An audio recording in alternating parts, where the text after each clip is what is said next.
Welcome to Readers of the Lost Art with your presenter, Dr. Paul Anthony Taylor, a recovering academic. And the title of today's talk is Drag Queens with Beards and Baudrillard's Art of Simulation. The simulacrum is never what hides the truth. It is truth that hides the fact that there is none. The simulacrum is true.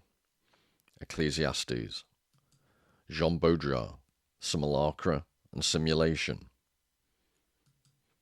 Hi everybody, and this is the guy himself, Jean Baudrillard.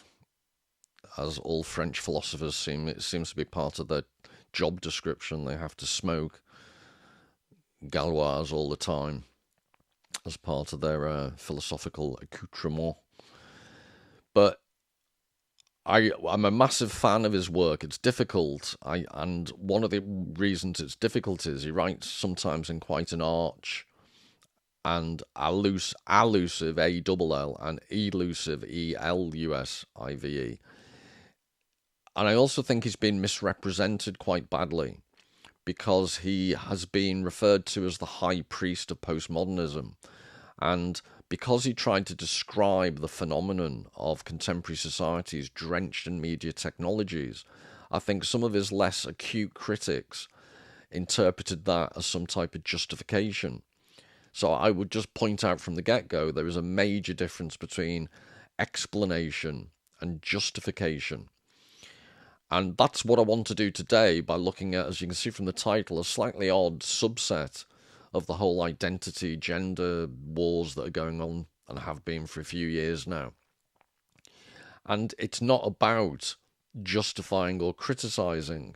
It's about trying to explain what certain phenomenon might be symptomatic of, and specifically what specific visual phenomenon like bearded drag queens, how you might seek to explain that as being a result of underlying social structures or technological issues that people wouldn't normally associate it with and wouldn't make those links. So we live in a society where we're always focusing upon the personality and the individual. And I've encountered this when I've tried to use the Sydney Sweeney controversy as a launch pad for jumping off to discuss wider issues, or the Jeffrey Epstein whole backstory. I've never really been interested in how good looking or not Sydney Sweeney is, or how evil or not Jeffrey Epstein is. I've been trying to use individual cases to look at much broader issues. But there seems to be some type of pushback sometimes, because I think in art and literature, using specific cases or exploring specific cases and relating them to a larger whole is part of the artistic endeavour. It's part of the way in which art works. And the fact that some people are slightly resistant to, or say, I'm suffering from Jeffrey Epstein fatigue, when, well, it's what I'm trying to do isn't about Jeffrey Epstein, really. That's just, I'm trying to trace the symptomatic links. But anyway, I don't want to get bogged down in all that, but I want to just try and give some context for what I'm trying to do today. It's not about whether I think, or even you think, drag queens with beards is a good or bad thing. I'm trying to park that to the side and say, just look at it neutrally almost, but look to see what could have caused something that is culturally unique, and I'm going to show you in a second, has happened in double quick time. They're the issues that interest me, not the morality or lack of morality or whatever, or the politics. More so, what has helped create a cultural and social climate whereby big changes in the way society sees representations of things have occurred at breakneck speed. So without more ado, for those with dodgy memories, this was 2014, Austrian singer Conchita Wurst. So just remember that, 2014, because 11 years ago. And I'm contrasting it with, and forgive me if I've mispronounced this because it's a Thai word, but kathoey, Kathoey, which is a phrase used to describe, and it's complicated, even trying to just define it, because it can be used in Thailand to refer to transgender women as they're now known, but also it can be used to describe effeminate gay men. And there's also a Thai tradition whereby it's known as the third gender. So I'm suggesting that that and that are two, there's a similarity in this sense. They're biological men presenting themselves as women. But this relates to the theme of this talk, the notion of simulation, which relates in turn to how a representation links or is related to an underlying reality. So in this instance, Conchita isn't bothered that there's a clash between the representation of femininity and the full-on, very dark beard. Whereas in this case, the Thai cultural manifestation in the West is known as ladyboys. The closeness to the reality of femininity does matter, and it's part of the whole mystique, for want of a better word.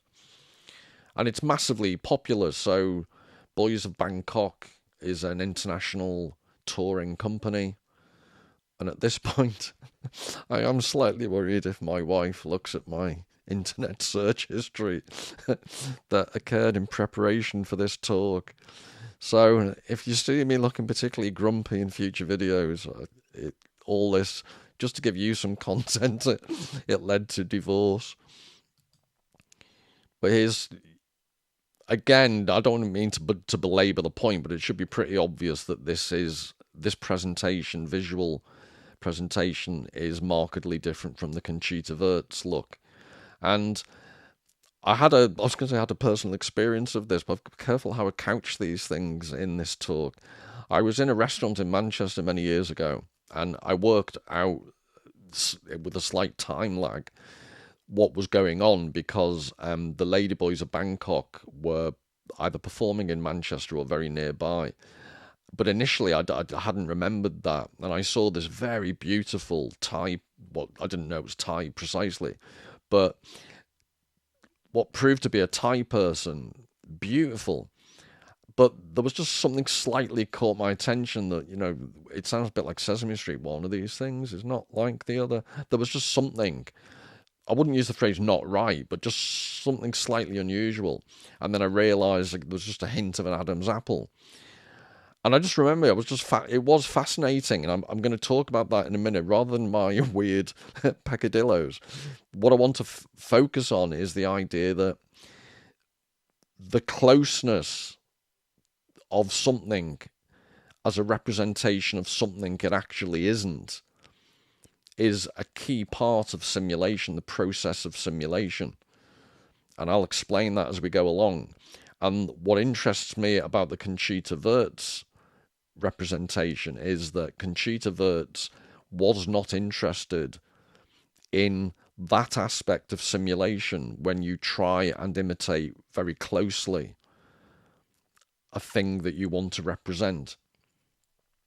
And again, remember I said Conchita Wurst won Eurovision in 2014. I'm now going to show you an image from a BBC, so British Broadcasting Corporation, at the time, very popular sketch series that ran from 2003 to 2006 called Little Britain. And this, so 8 years before Conchita Wurst won Eurovision, this was mainstream, the national broadcaster in the UK. This was used in humorous sketches, and the catchphrase of the character on the right was, "I'm a lady, don't you know?"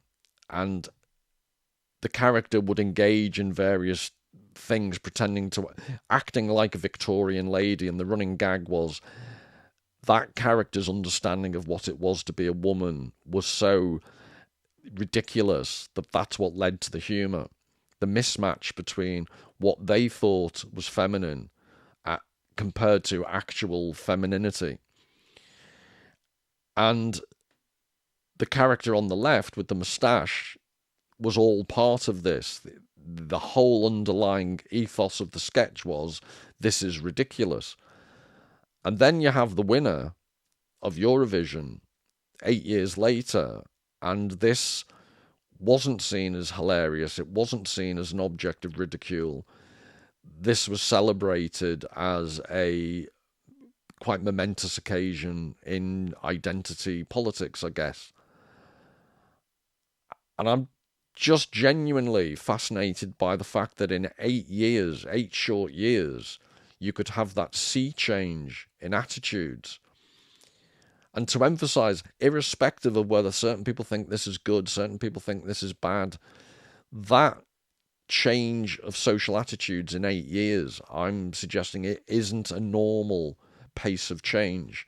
So what I want to look at are potential reasons why that might be so. So the argument is, contemporary society struggles to deal with ambiguity, suggestion, seductive teasing, eroticism. It's become more dogmatic and ideological. And I referenced this when I looked in previous videos at the Jeffrey Epstein and Sydney Sweeney cases. And what I find interesting is that Epstein and Sweeney, those two cases I use for my videos, are individual examples that I found interesting, not due to the individual psychology, just to re-emphasize, but what they might tell us of wider social trends. And I think the whole drag queen phenomenon, so RuPaul's drag races, it's become much more popular and much more mainstream. And I'm suggesting Jean Baudrillard's key concepts of seduction simulation describe how previously core elements of human culture have been eliminated by technologies of production, reproduction, the capture, withdrawal from reality. So I'll explain that. As with the Thai case, cultures have adapted to gender ambiguity over many centuries. And in Jean Baudrillard's work, he addresses this concept or this process with the concept of seduction. And as we go along, I'll be explaining what seduction means, because it's not the typical romantic sexual notion of seduction. Baudrillard's using it in a different way. So it has elements of the sexual connotation of seduction, but that's not what it's mostly about. So I'll explain that as we go along. And simulation, as I've already alluded to, is this notion of the relationship between the copy of something and the original. And the whole point of, if you want to simulate something, you're trying to fool somebody into thinking that the copy is identical to the original. And one of the things that informs my perception of the whole Conchita Wurst thing is that Conchita Wurst, at a broader social level, so irrespective of what Conchita Wurst wanted to do and why they wanted to do it, I think the fact that Conchita Wurst dressed up in a feminine way but kept the beard, as do more and more drag queens now, that at a much broader social level suggests that the notion of simulation, the notion that the copy should pay some close recognition to the original, that for some sectors of society is no longer a guiding social value or way of structuring their approach to reality. And again, in gender identity terms, some people might think that's wonderful. Now we have gender confusion, gender plurality. You can't put me in a box. This is all wonderful. But if it raises questions about the basic role of representation in society, I think it opens some interesting angles. So this idea of core elements of human culture being eliminated by technologies of production and reproduction. It's the idea that when you completely eliminate the concept of seduction and simulation, so Conchita Wurst with a beard in a dress, one aspect of that is that I don't care about your notion of femininity and how it's normally represented. I don't care that a certain aspect of femininity was the notion of seduction, to look alluring. The Conchita Wurst look, I think, is partly to completely destroy that previous social structure. And hence my interest. This idea of withdrawal from reality, or the capture or withdrawal from reality, it relates to this idea that when you use the withdrawal from reality, a good example might be if you're digging in the garden with a spade, you can see the soil being broken up through your own physical effort. You can smell the soil, you can see the worms wriggling around.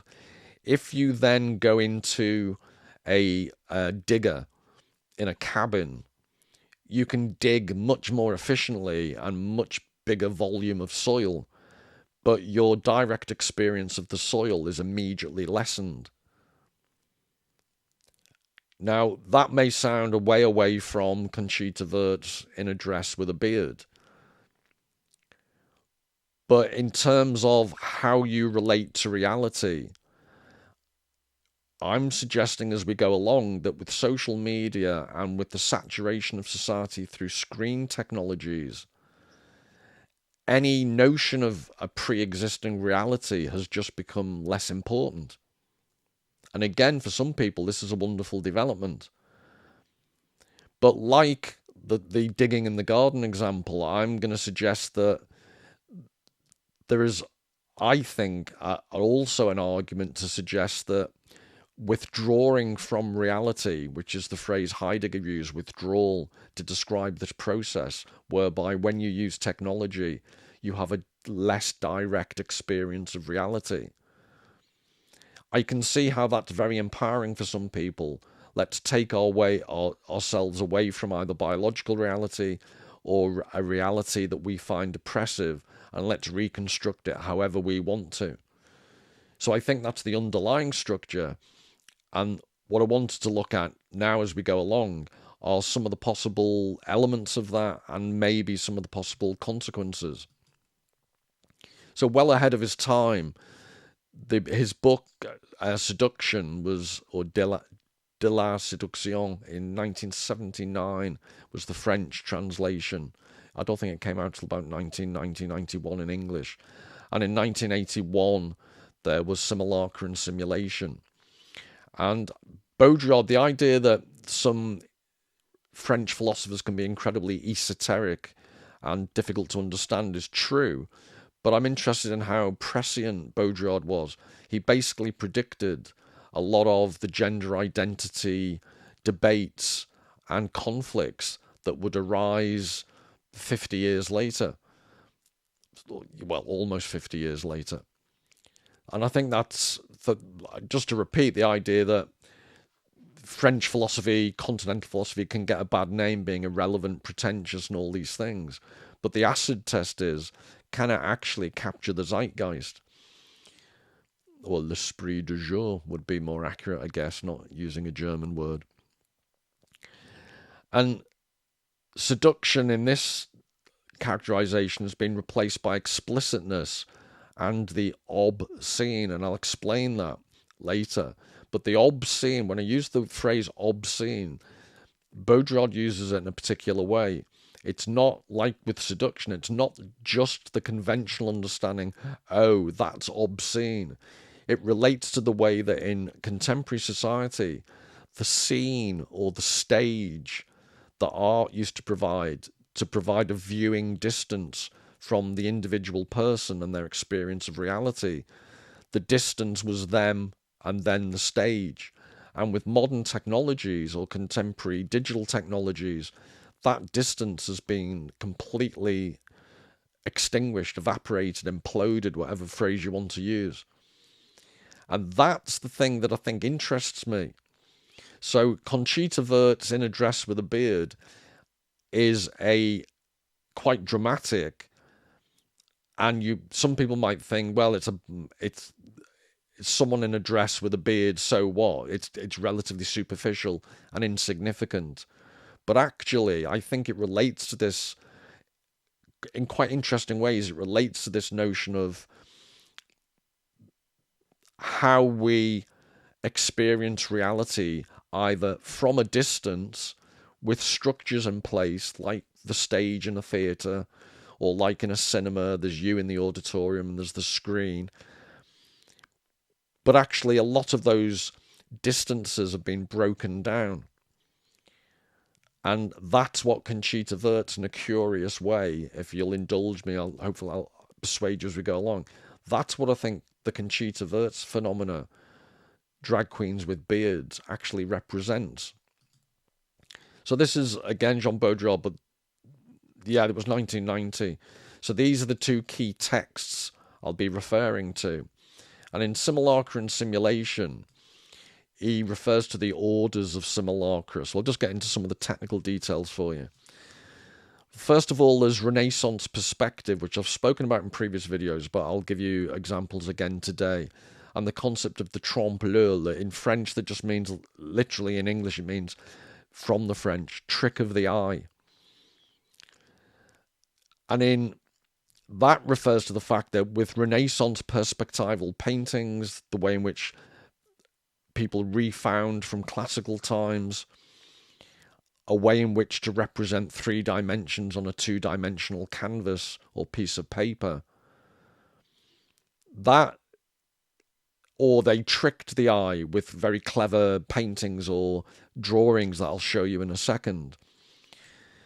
Even though you're being tricked, or even though 3 dimensions are being put on a flat surface, and that's obviously not reality, it's an imitation of reality that relies upon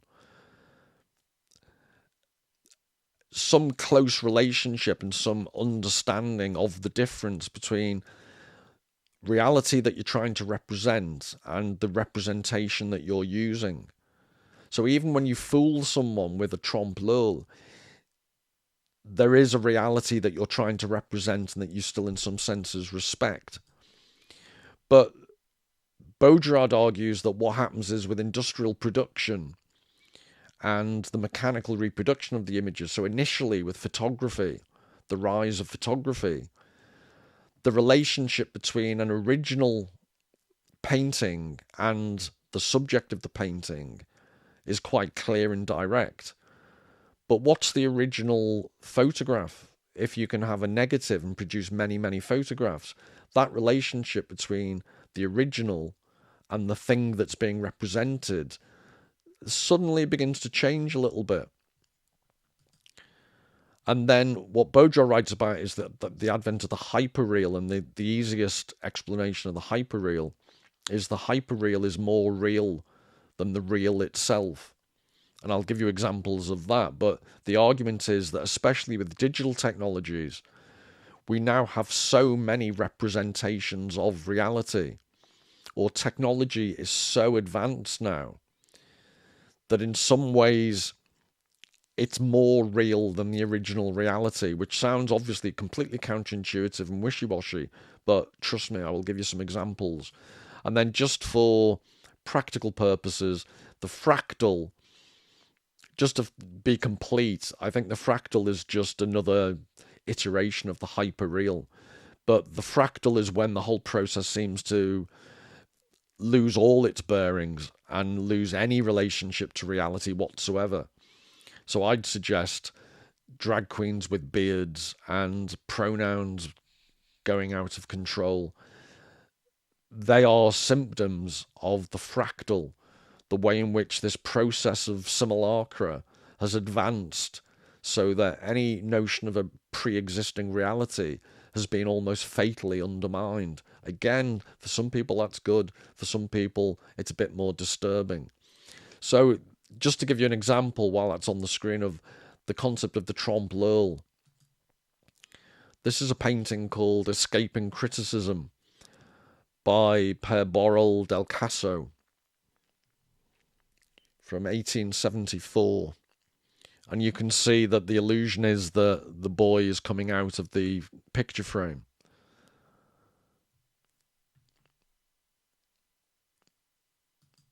This is it Fessen or Füssen in Germany? It's the side of a castle made to look that it's got more depth than it actually has, a fake window.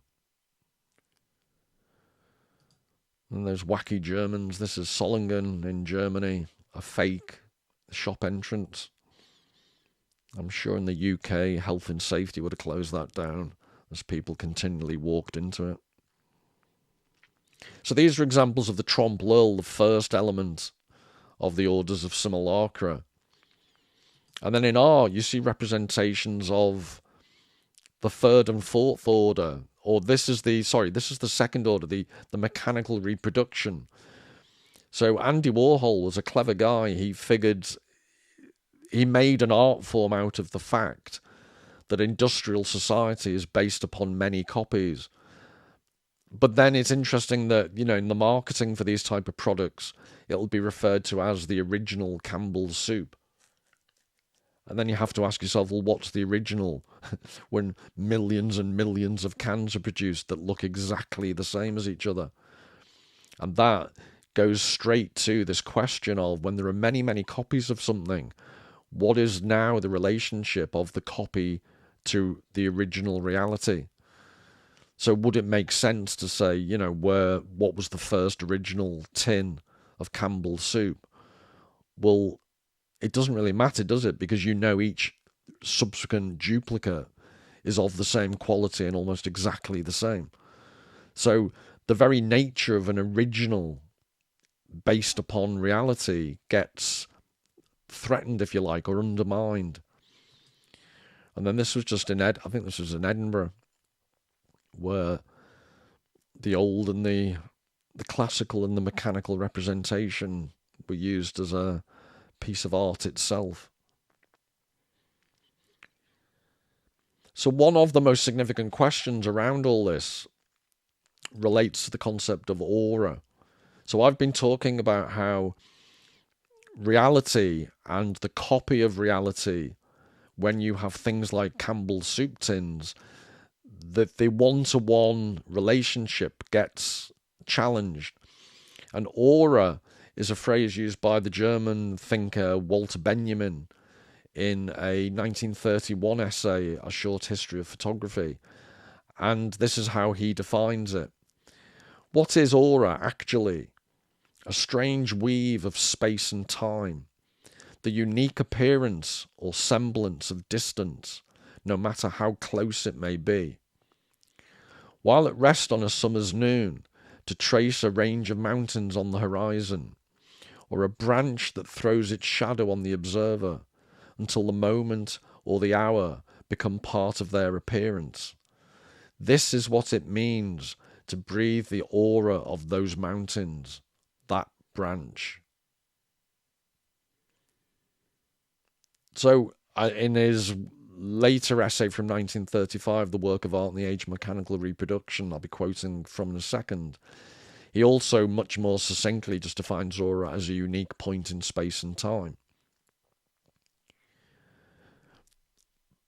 But why this relates to modern social media type digital technologies is, what actually is aura, or what is a strange weave of space and time, when you're increasingly taken out of a natural or original environment and you're living within the matrix, so to speak, of constant digital networks, Facebook, Instagram, TikTok, YouTube even.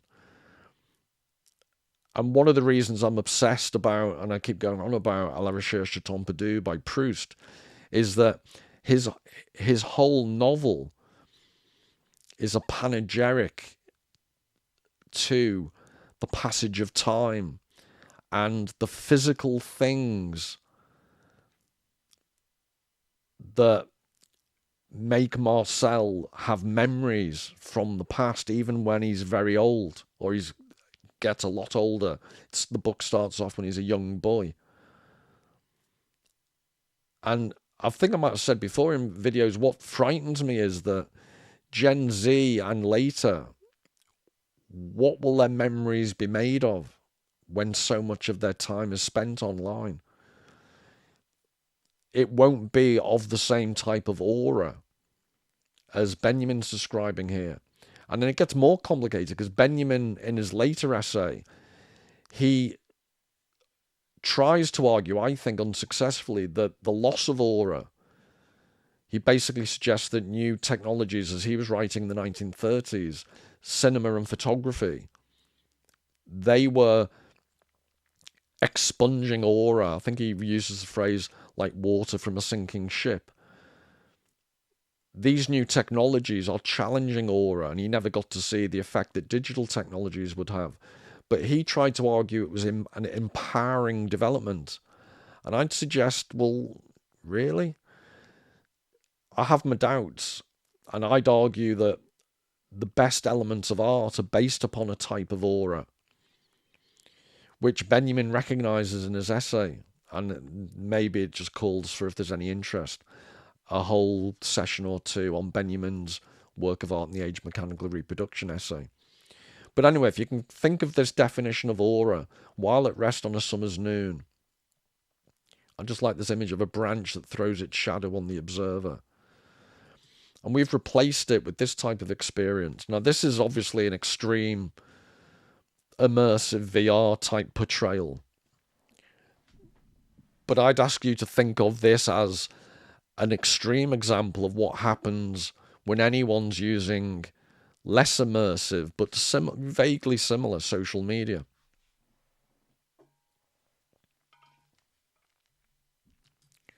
And then this is the type of thing that man would be seeing.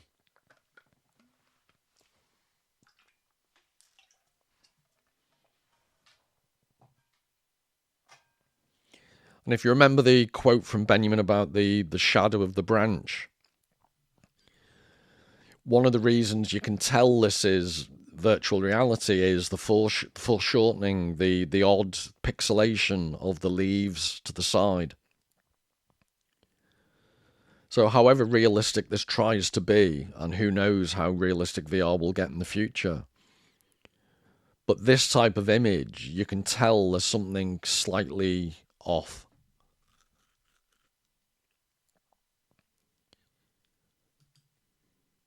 So this is from the work of art in the age of mechanical reproduction. An analysis of art in the age of mechanical reproduction must do justice to these relationships, for they lead us to an all-important insight. For the first time in world history, mechanical reproduction emancipates the work of art from its parasitical dependence on ritual. To an ever greater degree, the work of art reproduced becomes the work of art designed for reproducibility. And the key phrase there I'd really ask you to think about is art parasitical dependence on ritual. Because I actually think this is where Benjamin is profoundly wrong. He thinks the emancipation of the work of art from its parasitical dependence on ritual will be a good thing. And I think it's actually the worst thing that's happened. We now live in a society that lacks ritual, that's been replaced by digital structures.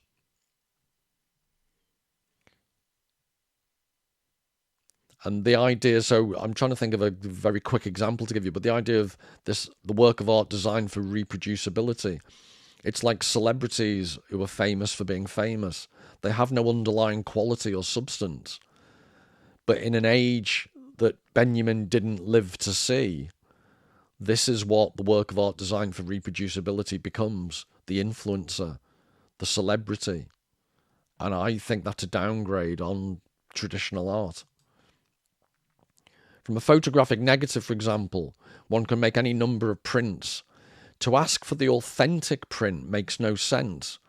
But the instant the criterion of authenticity ceases to be applicable to artistic production, the total function of art is reversed. Instead of being based on ritual, it begins to be based on another practice, politics. So it's my point I made earlier about the photographic negative. And once digital technology arrived, and you don't even need a physical photographic negative, I hope you would understand it makes zero difference if you have the first digital photograph or the millionth. Assuming you've got good kit, it'll be the same quality. But this statement at the end, it begins to be based on another practice, politics. And this is where I'm trying to bring all this to the notion of, bizarrely as it might sound, drag queens with beards. Because this is a drag queen holding the Polish flag at Poznan Pride in 2019. It goes back to the Conchita Wurst. The musical performance now becomes the breakdown of traditional notions of representation and becomes a political statement.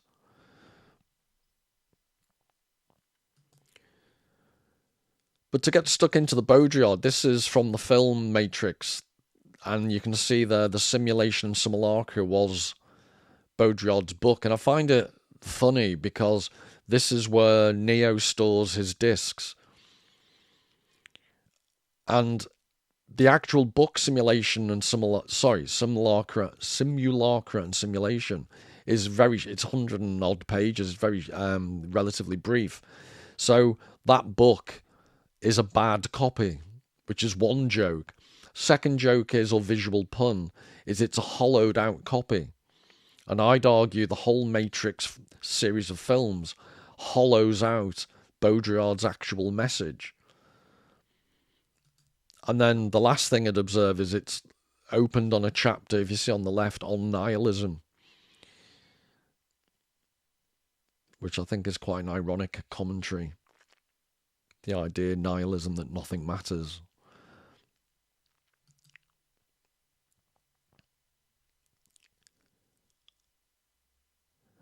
And then this is why I'm saying it's a hollowed out, the Matrix films are a hollowed out version.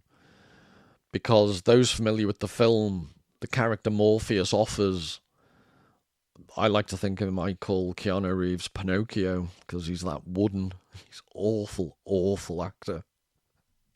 So, sorry, can I just vent now? He's one of, I've seen more acting ability in a wooden shed. But anyway, I'm going to get myself wound up. The idea is that if he takes the red pill, he'll see the truth. If he takes the blue pill, he'll go back to the way he was, all non-sentient and not, at least not being disturbed. The point that Baudrillard makes and why this is a cop-out. For Baudrillard, there is no red pill. We're all trapped in simulation. There is no easy escape. So when the character Morpheus in the Matrix film says, "Welcome to the desert of the real," this is another allusion to the following statement in Simulacra Simulation by Baudrillard. If we're able to take as the finest allegory of simulation the Borges tale, where the cartographers of the empire draw up a map so detailed that it ends up exactly covering the territory, but where the decline of the empire sees the map become frayed and finally ruined, a few shreds still discernible in the deserts, then this fable has come full circle for us. Abstraction today is no longer that of the map, the double, the mirror, or the concept. Simulation is no longer that of a territory, a referential being, or a substance. It is the generation by models of a real without origin or reality, a hyperreal. The territory no longer precedes the map, nor survives it. Henceforth, it is the map that precedes the territory. It is the map that engenders, quite an appropriate word, the territory. And if we were to revive the fable today, it would be the territory whose shreds are slowly rotting across the map. It is the real and not the map whose vestiges subsist here and there in the deserts which are no longer those of the empire, but our own, the desert of the real itself. So the desert of the real itself is much more closer to Baudrillard's position that we're trapped now. There is no return to an original reality. So in that sense, Conchita Wurst is more akin to the times, and people like me who would like to argue that art references some type of original reality still were the dinosaurs.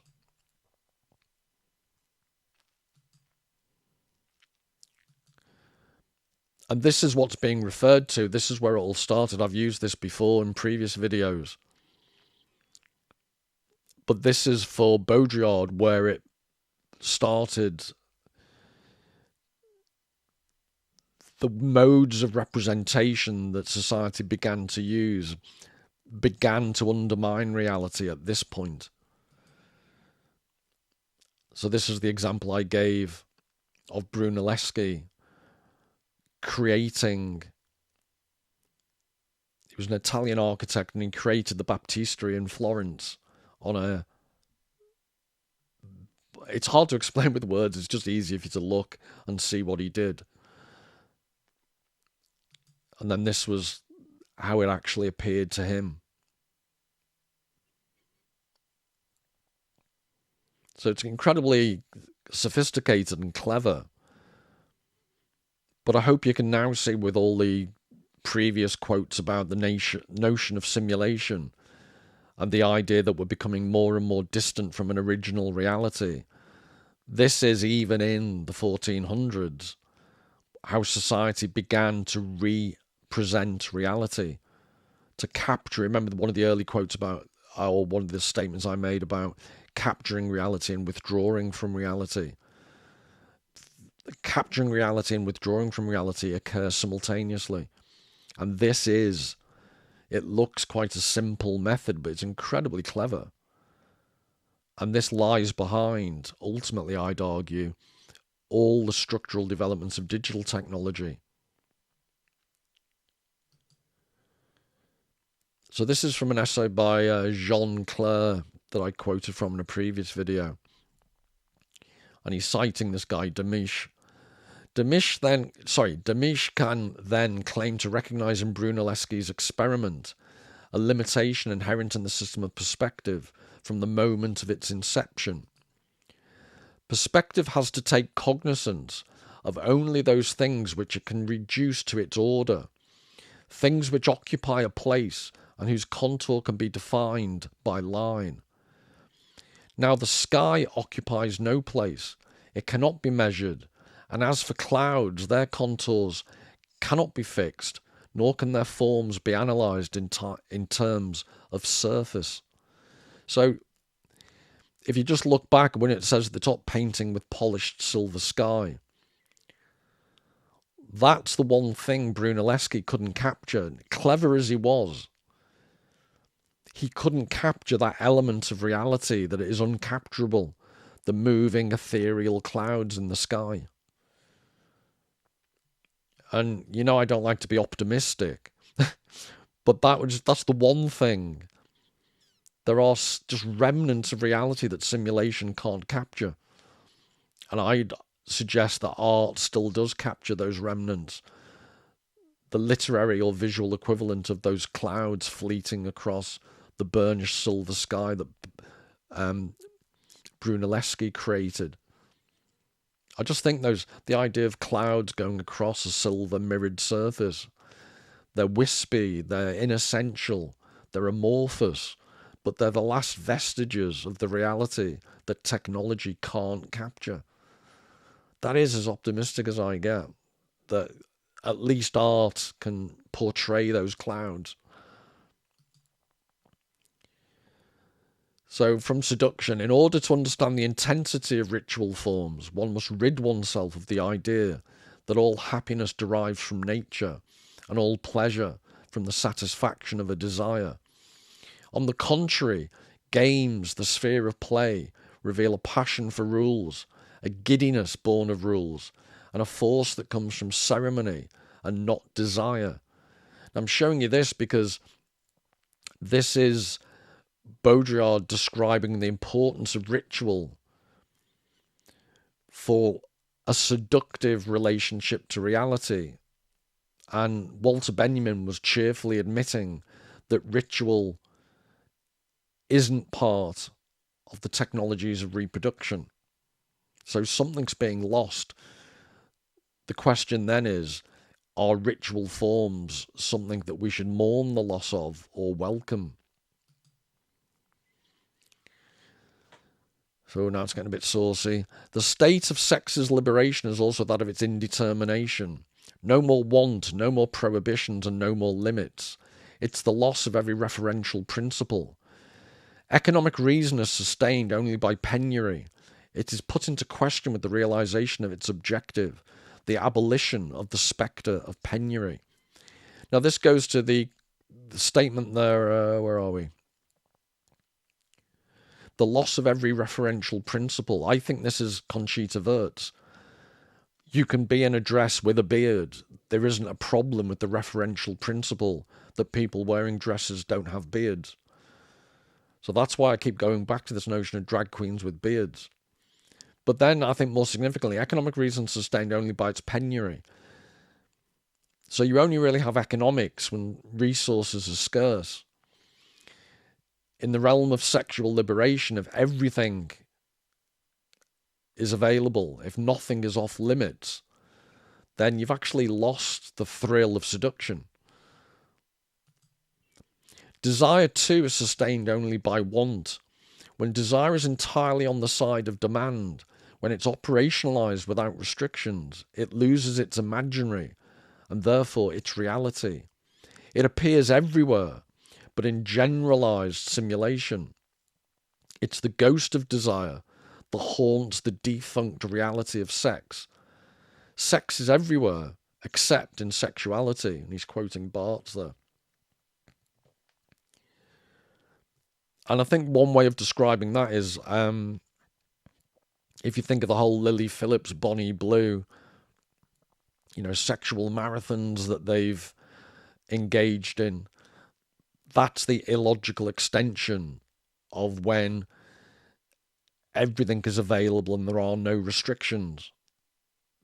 That's when seduction goes out the window and Bonnie Blue arrives. So I wanted to give you some specific examples of the hyperreal. I mentioned it earlier. So when you lose touch with an original reality and you now have technologies that produce realities more real than the real itself, I thought it might be interesting to give some very specific examples. So hyperreality is marked by the overstimulation of the real. The verisimilitude of the copy is of such exactitude that it negates the original. It refers to the concept of objects and their environments that are more real than the real itself. Baudrillard often deploys pornography as a trope for the hyperreal, and in pornography we observe the brutality of over-representation of what Baudrillard calls the obscene. And I thought this was familiar, but I'm actually quoting from a book I wrote with a guy called Jan Harris. But anyway, his use of the latter term is not moral or pejorative, the notion of the obscene. Instead, it's an appeal to the etymology of the obscene, as that which is literally off the scene or stage, that which is not shown. The hyperreal is obscene because it shows everything. Nothing is off stage anymore. So I'm not plugging that book. It was written many years ago and it's quite a dry academic book. But I just thought this summary of the hyperreal was quite useful.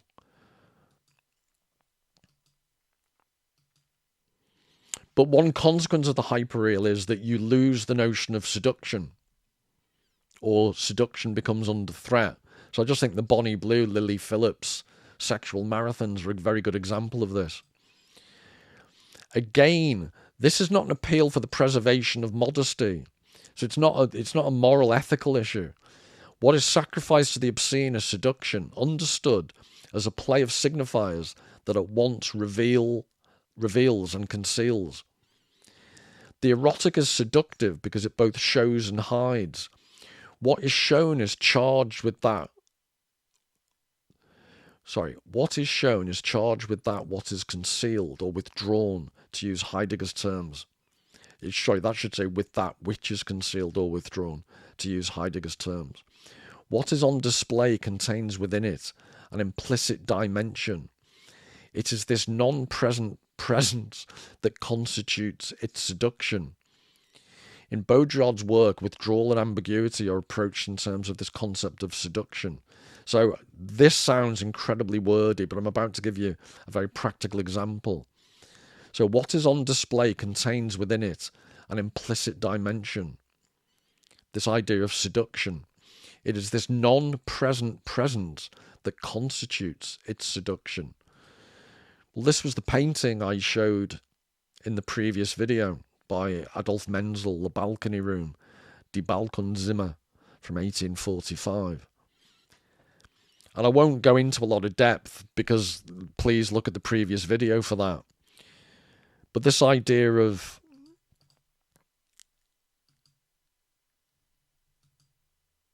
I'm looking for this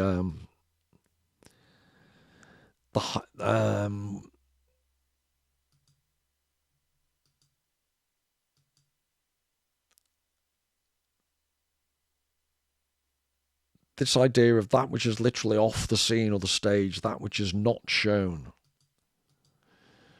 It is this non-present presence that constitutes its seduction. So if you can just please think of that, I've italicized and emboldened it, because it sounds really counterintuitive and paradoxical. It is this non-present presence that constitutes its seduction. But that painting in the mirror is the presence, and there's the other side of the room isn't shown in the mirror. That's the absence. So I'm suggesting that this is the painting embodiment of that previous quote. This is what art does. This is the seductive power of art. It's present and absent. You've got the presence of the reflection in the mirror and the enigmatical absence. What's the shape on the wall at the back? Why has the sofa not got the pattern that it has in the mirror? The curtains are full, but they're just gauze. They're filled with air. They're empty, but full at the same time. The chairs mirror each other in the mirror. And, well, the chairs mirror each other. One of the chairs is also reflected in the mirror, and one of the chairs blocks the reflection of the mirror being seen fully. So all of that's going on in such a, seemingly simple painting.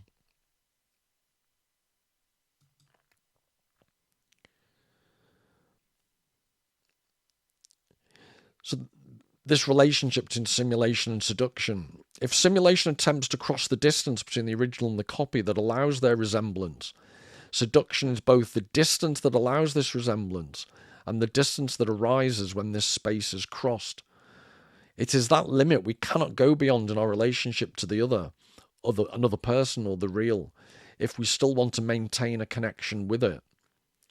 Seduction is the idea that we cannot have a relationship without this undecidability, without it being impossible to determine whether it is we who lead the other or the other who leads us. So with reference to that Menzel painting I've just shown you, it's the ambiguity. So remember I said seduction isn't just about sexuality. Seduction isn't about the literal.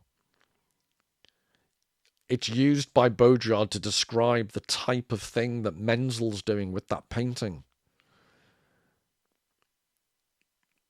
Seduction is both the distance that allows this resemblance and the distance arises when this space is crossed.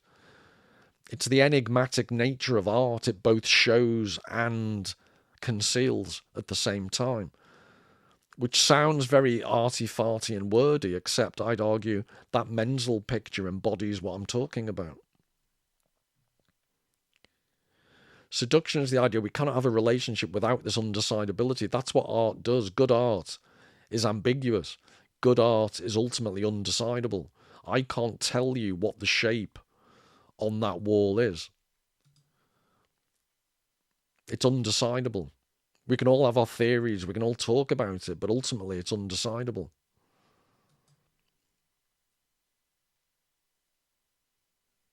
And I just love that phrase, without it being impossible to determine whether it is we who lead the other or the other who leads us. So is it my interpretation or your interpretation of that painting? Or is it the painting leading you to interpret in a certain way? That's the ambiguity, that's just the beautiful aspect of art. Seduction is opposed to simulation, for it is what means... Oh God, put my teeth back in. Seduction is opposed to simulation, for it is what means that simulation is never total. Never able to account for the world, because it must always leave out the difference, the seduction that allows this. And yet at the same time, seduction is not simply opposed to simulation, for it is also this difference that both allows simulation and ensures that there is always more to simulate. So this is the paradox of art.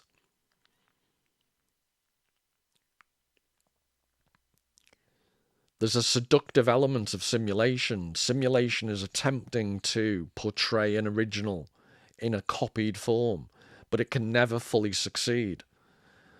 And good art, in my view, makes something of that failure. Good art is glorious failure. It can never represent reality exactly, but that's exactly the point of art.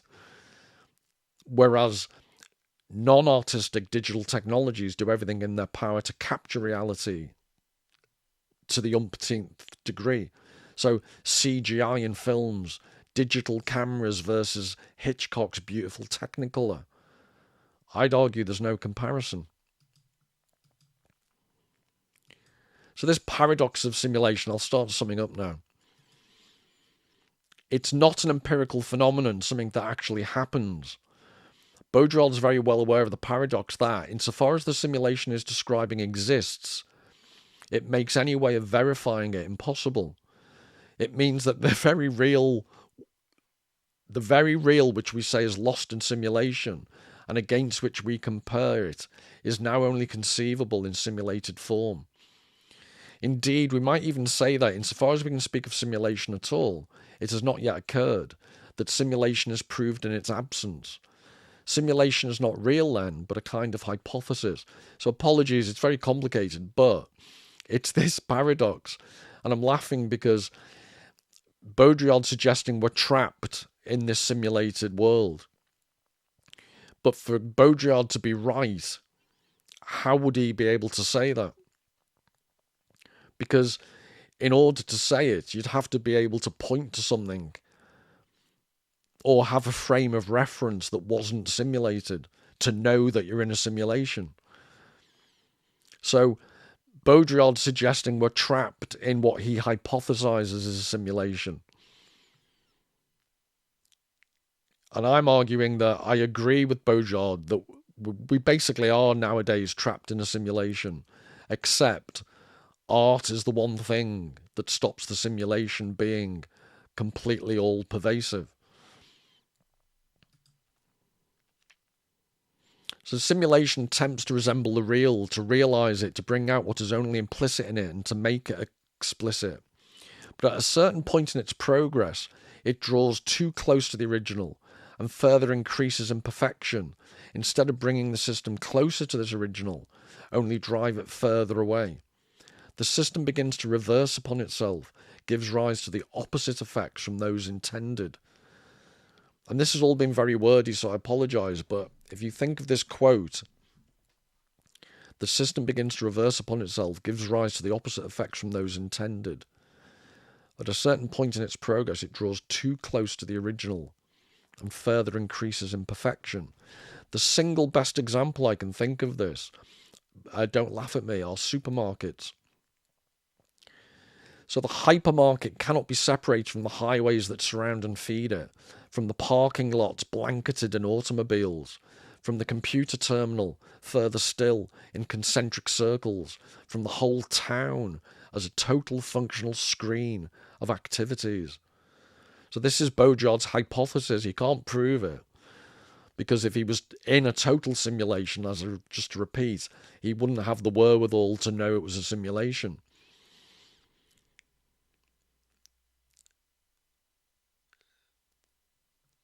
So this, I just love this idea of the concentric. It's like Dante's concentric circles of hell.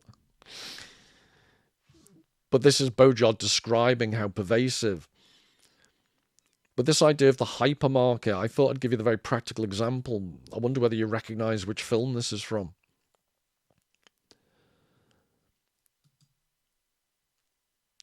If there's any serial fetishists out there, this is the pictures for you.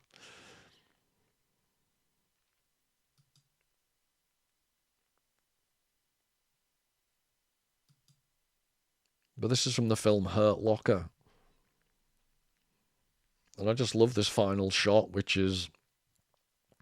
sums up my attitude to social media perfectly. Complete bemusement. But it's quite poignant because it's years since I watched the film. But basically, he's a US soldier that's been in Iraq. Was it Iraq or Afghanistan? I think it was Iraq. And I think he was in, forgive me, it is so long since I watched it, but I think he's in bomb disposal. So he has the most, scary, threatening job imaginable. But there's a certain simplicity to it. When he gets home, he's swamped with choice. That's actually more traumatic for him than trying to defuse a bomb.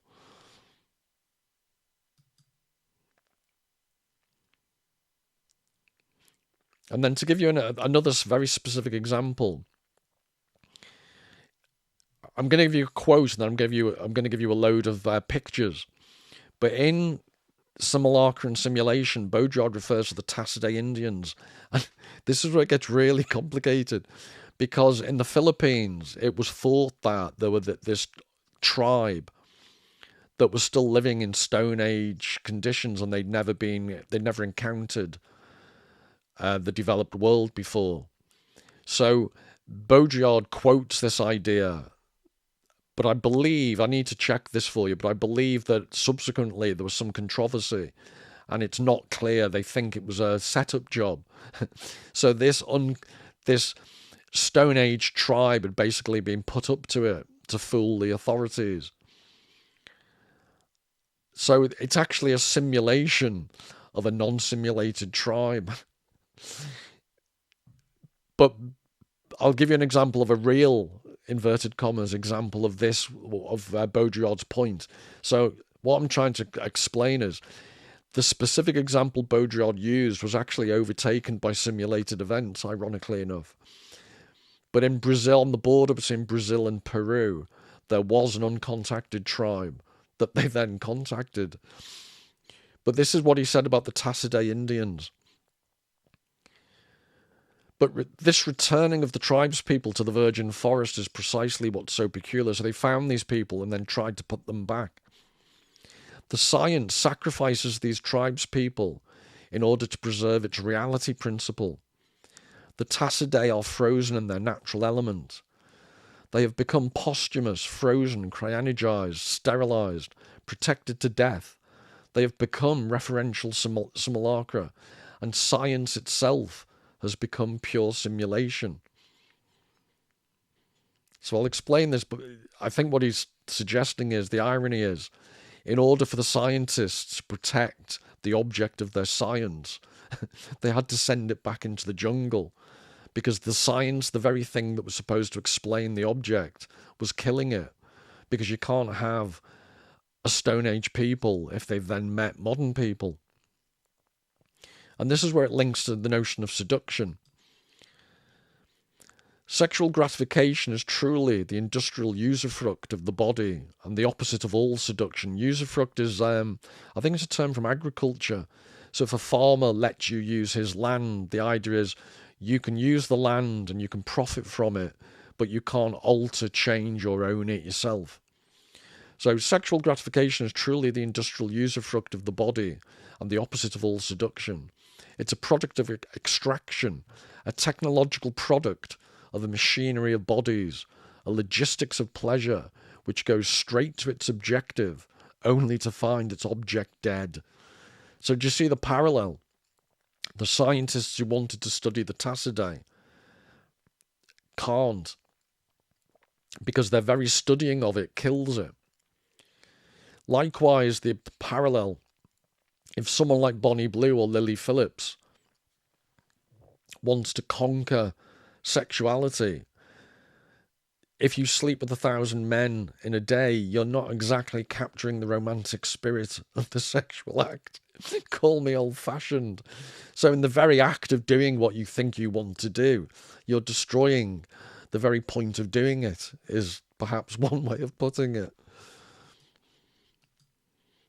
But this is one of my favourite phrases from Baudrillard. So ethnology is the study of peoples or civilizations. In order for ethnology to live, its object must die. By dying, the object takes its revenge for being discovered, and with its death defies the science that wants to grasp it.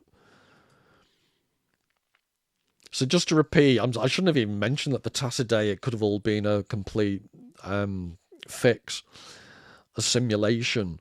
Because like I said, I'm going to give you examples now of this statement by Baudrillard actually came true, even if it wasn't precisely true about the Tassidae. So this is a picture. From what I remember, and apologies if I've misremembered anything, but the Brazilian, this is on the border, I think, between Brazil and Peru. And the anthropologists suspected there was an uncontacted tribe. So they wanted to try and help protect them from loggers and development. So the Brazilian government said, well, that's all very fine and good, but you have to prove to us they exist. Otherwise, why would we protect them? And typical bureaucrats, they didn't think this through. In order to obtain proof that they existed, they had to do this. So we'll think about it. They're not the uncontacted tribe anymore, are they, you muppets? So this is the poor people now, probably to this day, worshipping the god Cessna jet. Or Cessna plane. I just think they're quite poignant pictures of these idiots in aircraft proving the very thing of which the proof then kills, is Baudrillard's point.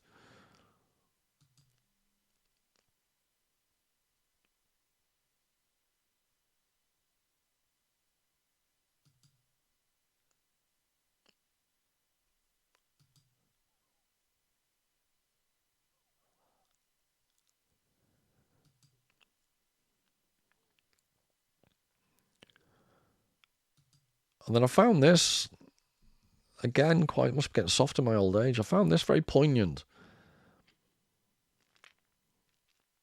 And bizarrely, I appreciate this is just a complete associational jump I'm making, but there's a section in Proust's La Recherche Pompidou where he talks about a Vermeer painting. I think it's called, is it A View of Delft, if I've remembered correctly? But there's a Vermeer painting, and it's not a particularly famous one. And there's a patch of, there's on the side of a building has a patch of sunlight. And Proust describes how, one of the characters describes how he's never forgotten having seen the painting, in real life, face to face. That patch of sunlight on the wall, that colour, has stayed with him his whole life. And the painter who does that for me is Henri Rousseau. So if you can just think of this picture here, and then if you can ignore what's going on in the foreground, there's something about the way Rousseau does colour.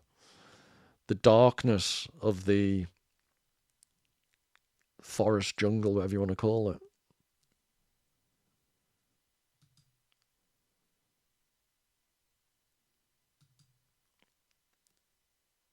It's that unknowability, that indefinability that art portrays.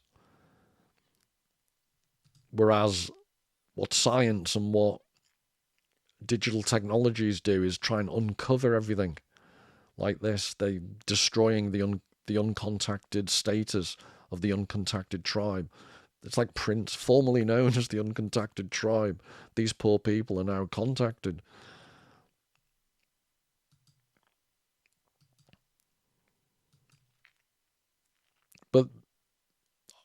I've shown on another occasion, there's a Rousseau painting that's just really almost banal. I should have included it in this, apologies, in a future date I will. But there's basically a green background wall to a still life of a few bowls of fruit and I think it's a teapot or a coffee pot. And he does something with colour that's just amazing.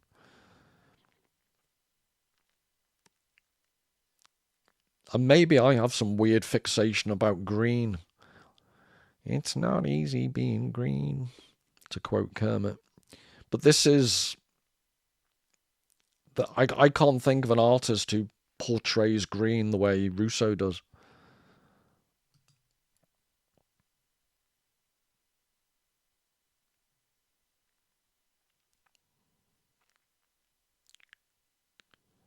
And then I want to sum up with two more images, but the next you'll have seen, regulars will have seen many, many times. I just can't show it enough. I am absolutely obsessed with it.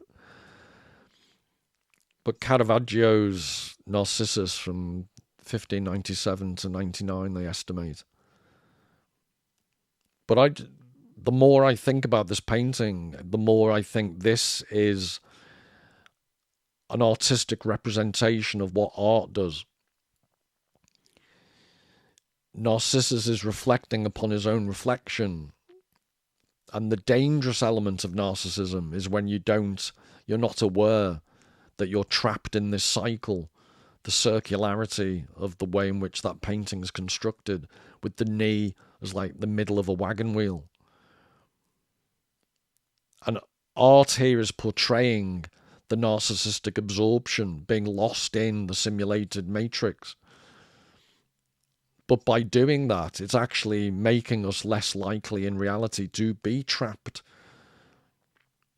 So to the extent I have any interest in the Matrix film, I'd argue this art, Caravaggio and others, they are the red pill. And yes, this is a portrayal of narcissism, but it's a self-reflective, literally and metaphorically. It allows us to reflect upon what simulation, what a reflection, no matter how accurate, there's always something lacking. The indecidability, think back to the Menzel mirror and the other side of the room. The receding darkness of this painting, his reflection recedes. It's exact, but it's also not quite there. And it's that difference between the representation and the reality that art offers us that's so important. And I think this is the good narcissism. And my final image is, I'm not so sure that when all modes of reference to an original are broken down, my fear is that we create a new form of narcissism that isn't as self-reflexive as this, and actually just allows us to do whatever we want, which can be liberating, but I'm not sure it's the best thing for all of us. So I'll just finish on that happy note. So till the next time, all the very best. Take care.